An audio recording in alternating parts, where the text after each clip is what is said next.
So ating ang program flow for the number 1 opening ceremonies. At ang training proper. Yung topic natin, number 1, is a community disaster preparedness by Quezon City Disaster Risk Reduction Management Office, is short by QCDRMO.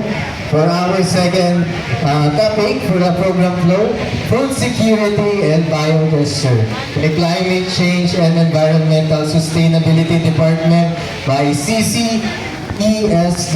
For the topic number 3, small cooperatives or Pangkabuhayan QC by Small Business Cooperatives Development and Promotion Office by CBCDPO. For our number 4 topic, urban farming by the Office of the City Mayor, Joy of Urban Farming by OCN JOUF.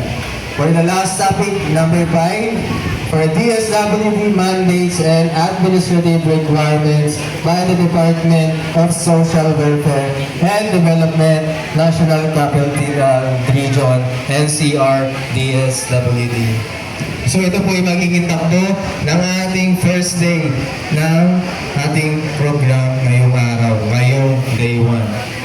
Okay. So tawagin na natin ang ating topic for the Community Disaster Preparedness from QCDRMO, from the Public Relations Officer to Mr. Ramon R. Jose. Bigyan po natin naman sila magpalakpakan si Sir Ramon po sa QCDRMO po.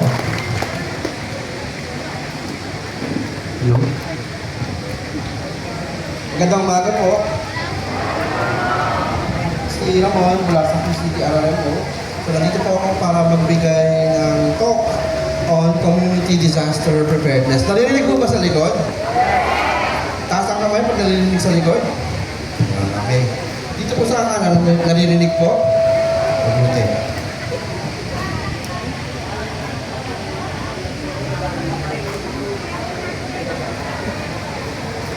Taga saan po? District 1? District 2?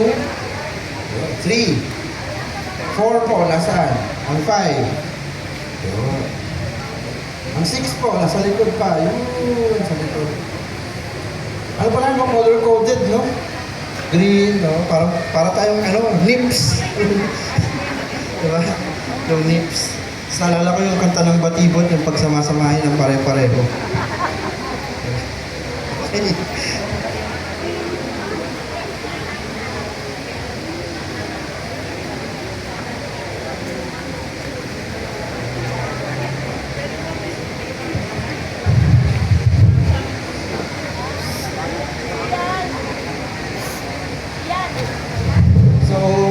Tulad ng sabi ko kanina, dito ako ngayon para magbigay ng bahagi ng aming nalalaman tungkol sa disaster preparedness. Pero bago ako magsimula, nasa screen at nasa LCD objectives ng ating training ngayong umaga. So yung training na to, tatagal ng 1 oras. And our first objective is to describe the Philippine overall disaster situation, define the basic concepts related to hazards and disasters, identify what to do before, after, and during a disaster. So, pag-usapan natin kung ano nga dapat yung gagawin bago, habang, at saka pagkatapos mangyari ang isang sakuna, di ba? Nabalitaan mo ba yun? Yung disaster na nangyari ng Lunes sa Mindanao? Diba? Magnitude 7.8. So similar yung pinaghahandaan nating magnitude dito naman sa Quezon City pag sasakaling gumalaw yung West Valley Fault o yung sa The Big One. And this, panghuli, list down the supplies needed to create your own survival kit or go bag. Familiar po ba ang lahat sa go bag? Meron po bang go bag sa bahay? Okay, good. Kasi yung iba familiar lang pero wala namang go bag, magkaiba ho yun. So legal mandate, simulan ko muna yung mandato ng batas.